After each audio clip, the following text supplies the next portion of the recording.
Halo Sinekdip, bertemu lagi bersama saya Indra dan Nita. Kali ini kita akan membahas sebuah film dari Cinemaku Pictures yang judulnya ini diambil dari lirik lagu ya, lirik lagunya Runtuh dari Feby ya. dan Firsa Besari. Disutradarai oleh Reka Wijaya ya. Dan nulisnya juga di sini keroyokan. Ada 4 penulis di kredit titelnya dan bantuan dari Alim Studio ternyata di cerita ini. Dan sebelum kita menonton filmnya di sini juga dikasih tahu kalau ini mengandung ya trigger warning. Ada ya, terus di sini juga case-nya ada Prilly tentunya. Ada Dikta. Terus ada Dominic Sanda. Ada Yono Bakri. Oh iya, Ence Bagus. Ence Bagus ya. Ayahnya jangan lupa Surya Saputra. Surya Saputra. Jadi film ini menceritakan tentang seorang perempuan bernama Tari yang punya keluarga yang tidak harmonis dengan ayah yang suka marah-marah dan kasar. Iya. Terus hal itu membuat Tari tumbuh jadi sosok yang people pleaser. Iya, people pleaser, kurang bisa mengungkapkan perasaannya dan itu people pleaser jadi kayak dimanfaatkan oleh rekan-rekan kerjanya. Dan tidak bisa bilang tidak.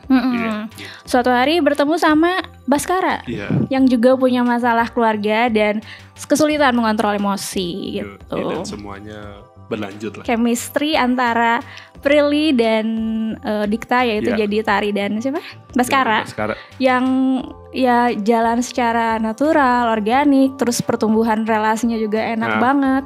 Scene demi scene-nya juga bisa dinikmati, gambar-gambarnya bagus. Terus kita tuh kayak masuk juga sih ke hubungan mereka gitu. Dan bahkan itu kayak perasaan ini dialog Prilly sama Dikta tuh kayak keseharian gitu. Iya, kayak nggak ditulis, kayak nggak acting gitu. Ya udah kalian ngobrol aja kayak gitu bener. ya, sok dialognya bebas kayak kadang kan celetukannya si Dikta juga. Masa sih ini ditulis kayak kita kayak sehari-hari aja gitu kayak loh. Diomongin aja langsung. Terus aku ngerasa Dikta kayak tidak acting ya, apa dia memang sebenarnya pria seperti itu. Hampir semua acting yang main di sini pun ya Oke aja. Dan ya mungkin yang mengganggu hanya yang jadi adiknya Baskara ya di sini. Aduh gitu doang lagi ya. Itu bahkan kayaknya aku hampir lupa. Mudah terlupakan ya. Pokoknya enak ngikutin visualnya, terus audio ya.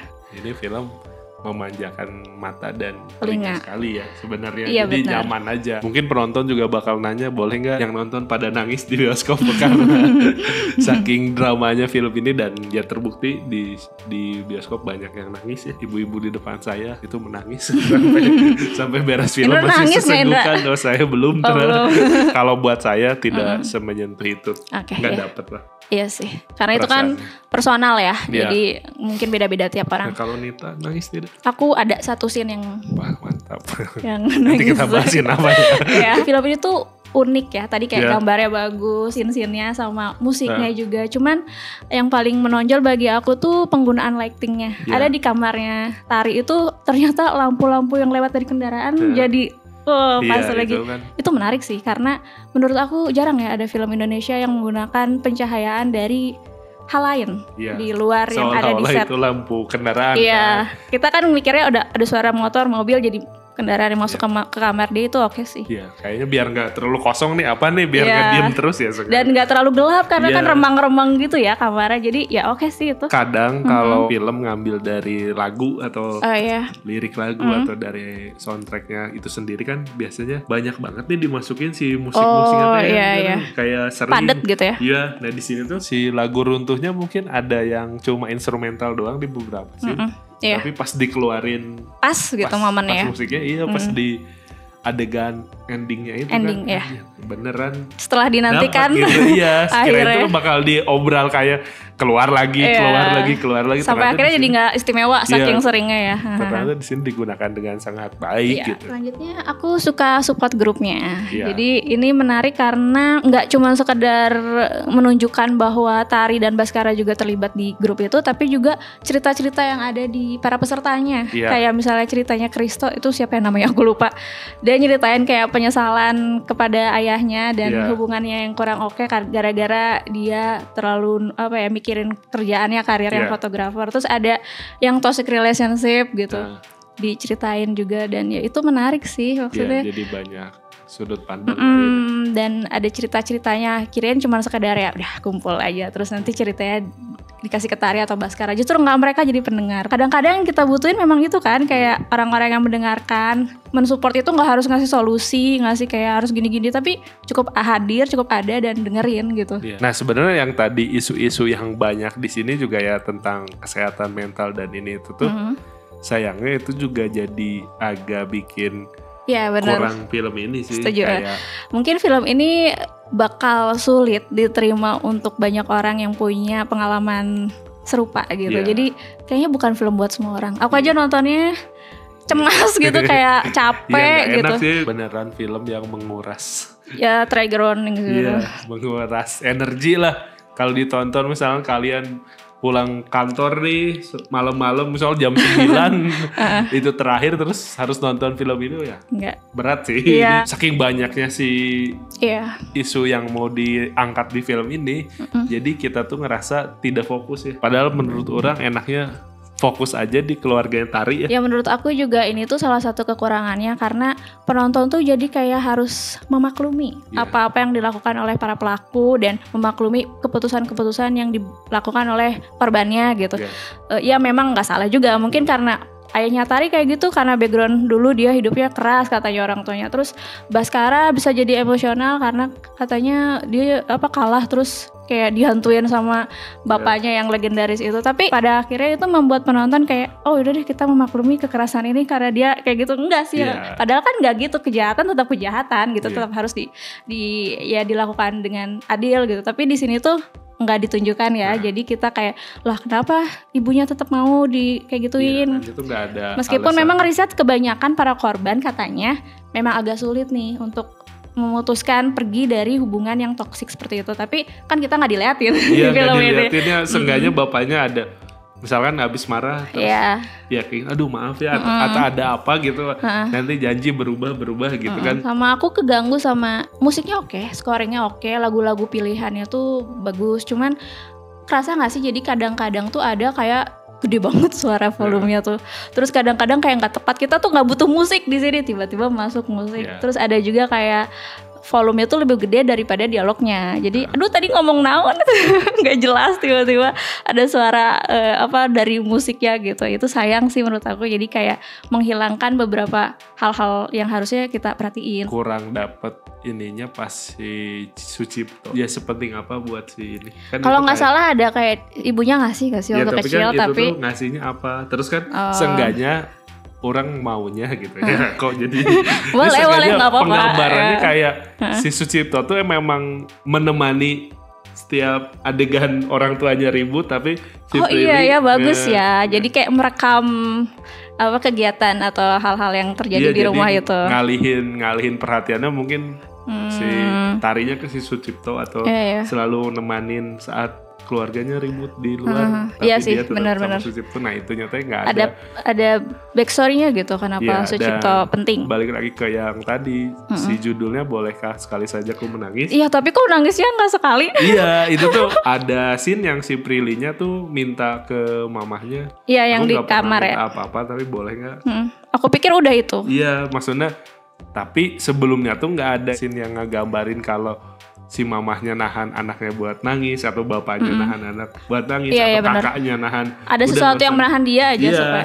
Jadi akhirnya kan pas dia minta buat boleh nggak sekarang mah nangisnya misalkan dibiarin atau digimanain ya, itu ternyata nggak ada. Jadi pas nge-refer ke sini itu tuh kayak kurang ya. Dia mendam dulu kayak gitu sampai akhir terus kayak meledak, nggak apa-apa kita terima gitu. Dan pasti itu bakal lebih spesial kali ya buat penonton, karena penonton juga bakal turut memendam yang sama gitu sama Prilly, terus diakhirin dengan tangisan. Kayaknya itu lebih oke gitu kan, daripada dia nangis dikit-dikit dicicil.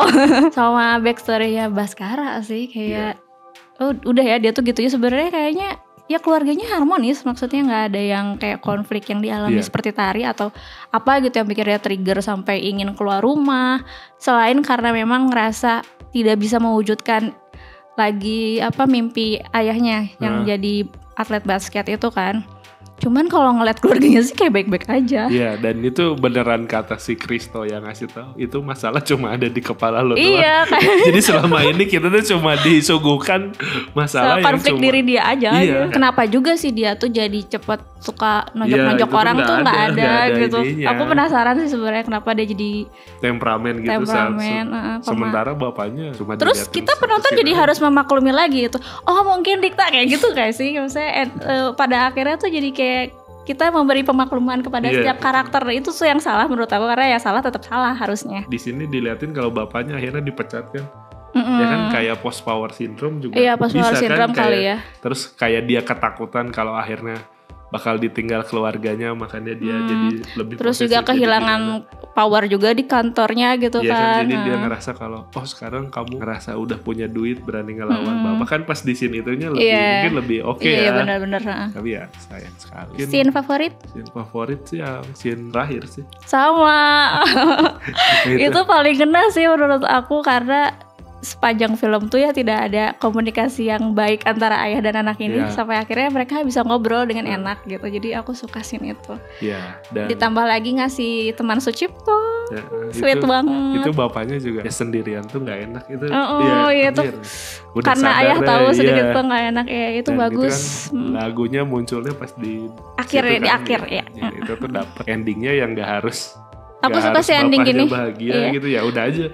Gak happy ending gitu ya. Iya. Dan itu scene sama ya penggambaran scene kedekatan Prilly Dipta juga itu lumayan. Iya. Itu oke banget. Itu dapet gitu. Itu tuh scene visual. Apa Dikta emang senyebelin itu dan kayak emang dia nggak acting gitu aku ngerasa ya. Tapi bagusnya di sini tuh kayak meskipun mereka dengan konflik dan masalah emosinya masing-masing gitu, tapi nggak kayak oh iya aku berubah gitu secara cepat. Untungnya tuh kayak emang proses, terus kayak ya udah dibikin nggak happy ending, dikasih waktu, karena pada kenyataan juga emang orang tuh nggak ada yang berubah secepat gitu ya kayak ya nyadar mah ada sadar tapi kan nggak ya apalagi udah terlanjur.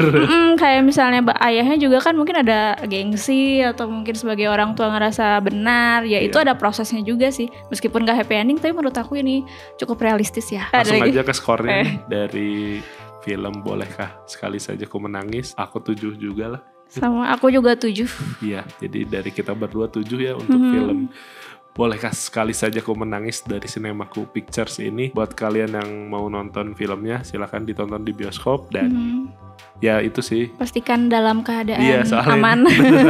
Menguras energi apalagi kalau kalian memang ada pengalaman yang mirip dengan isu-isu yang ada di film ini ya. Pasti capek sih nonton ya. Soalnya emang gak nyaman terus kan. Ya kita dikasih happy ya bagian Dikta deket sama Prilly doang. Sisanya udah ini capek. Capek gitu. Ya di sini juga kalian bisa lihat teaser film barunya juga ya. Perayaan Mati Rasa. Iya, Perayaan Mati Rasa. Menarik nih kayaknya. Ya, penasaran. Mental health yang mana lagi yang diangkat oleh Cinemaku Pictures. Mungkin cukup sekian review dari kita berdua. Jangan lupa like, comment, subscribe dan nyalakan tombol loncengnya. Dan sampai jumpa di video-video berikutnya. Bye.